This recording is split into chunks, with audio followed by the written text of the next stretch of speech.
Bill बना दिया। अब बाबा से विनती करो, बाबा हमें माँ बाप का नहीं चाहिए, हमारे भाग्य का देना, हमारी मेहनत का देना।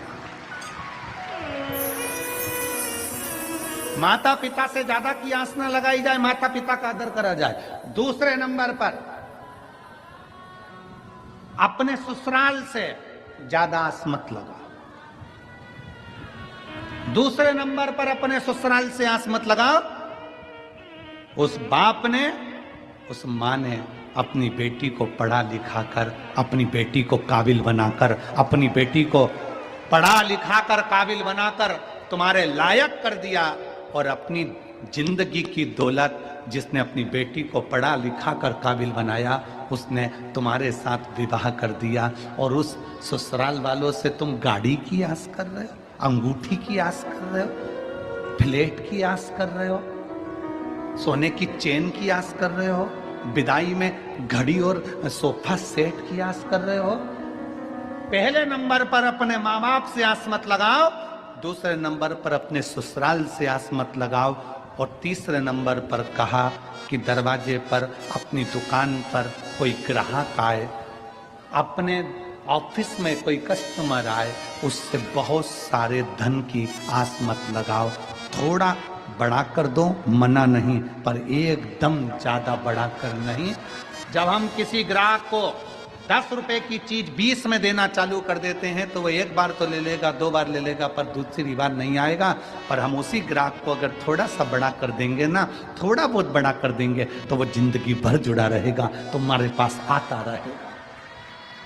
3 से आस ज्यादा नहीं लगाना चाहिए। जम के बोलो पहले नंबर पर, जम के आवाज जलाएं। पहले नंबर पर माता पिता। जितनी बहुएं बैठी हैं, जितने बेटे बैठे हैं, तुम्हारे बाप के पास में, तुम्हारे पिता के पास में, तुम्हारे भाऊ के पास में जमीन है, जायदाद है, बंगला है, गाड़ी है, सब होने दो। तुम्हें जन्म देकर काबिल बना दिया, पढ़ा लिखा दिया, तुम्हें अच्छा बना दिया। अब तुम्हारे ऊपर निर्भर करता है कि तुम कितनी जमीन, कितनी गाड़ी, कितने बंगले कर सकते हो। माँ बाप की जायदाद पर सोचे ही मत कि मुझे हिस्सा चाहिए, बल्कि ये विचार करो कि मेरे रहते रहते मैं इतना कमाऊं, एक दिन मैं खुद बंगला बनाऊं और अपने माँ बाप को उस बंगले में रखूं।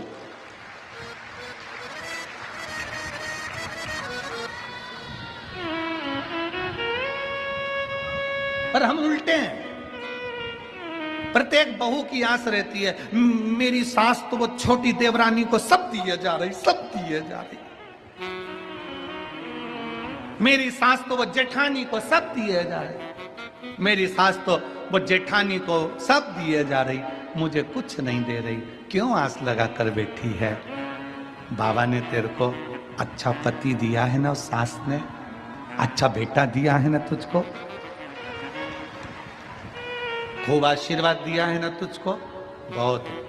अब ये विचार कर, मुझे सास का धन नहीं, मुझे ससुर की दौलत नहीं, ये विचार कर भोलेनाथ जी को जल चढ़ाते समय कहे कि मेरे पति का हाथ पकड़ना भोलेनाथ, और मुझे सास ससुर की दौलत नहीं, मेरे पति के बल की दौलत होना चाहिए, मेरे बेटों के बल की दौलत होना चाहिए। और वो दौलत हो कि एक दिन में मकान बनाकर, बंगला बनाकर, फार्म हाउस बनाकर, जमीन जायदाद कर कर, एक दिन में दुकान बनाकर अपने घर के बुजुर्ग पिता को और माता को उनके मरने से पहले उनको भी दिखाऊं कि पापा, बाबूजी, देखो मैंने ये बंगला बनाया है, देखो ये घर बनाया है। माँ बाप तुमसे धन नहीं लेंगे, पर माँ बाप इतने खुश हो जाएंगे कि मेरे जीते जी मेरा बेटा अपना काम करने लगा, आगे बढ़ने लगा, उन्नति की ओर चलने लगा। अब बहुओं की सोच बनी हुई है कि हमारी सास हमें अंगूठी देगी, हमारी सास हमें चेन देगी, हमारी सास हमको साड़ी दिलाएगी, हमारी सास लीला कर देगी।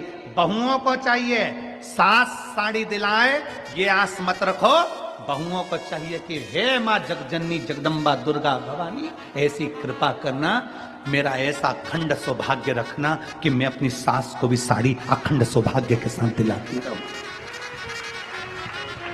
मैं किसी से लूं वो आस नहीं, मैं किसी को दूं। शिव महापुराण की कथा में क्या होता है? शिव महापुराण की कथा में होता क्या है? शिव महापुराण की कथा में यही होता है एक पंडाल में लोग बैठकर बिस्कुट टॉफी कोई देकर जाता है, कोई कुछ पानी की बोतल लाकर देकर जाता है, कोई बेसन रोटी लाकर देकर जाता है, कोई भोजन लाकर देकर जाता है, खा लेते हैं। अगली कथा 2-3 कथा के बाद 3 महीने निकलते हैं, बाबा ऐसी कृपा कर देता है कि तुम्हें इस लायक बना देता है कि तुम दूसरे को खिलाना प्रारंभ कर देते हो। शिव महापुराण की कथा देना सिखाती है तो लेना भी सिखाती है। शिव महापुराण की कथा तुमको देने की सामर्थ्यता से देती है कि ले ये दे देना, ले ये कर लेना, ले ऐसा कर, सामर्थ्य है तुम्हें।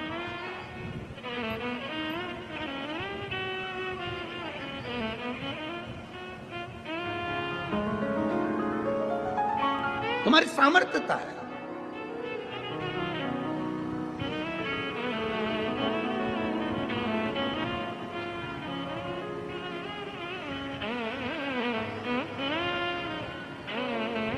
कल एक घृष्णेश्वर में एक भाई कह रहा था, गुरुजी तुमने छत्तीसगढ़ में बहुत कथा करी और फिर छत्तीसगढ़ में कथा कर करके फिर तुमने राजस्थान बहुत कथा करी, फिर तुमने मध्य प्रदेश बहुत कथा करी, फिर तुमने हरियाणा बहुत कथा करी, फिर तुमने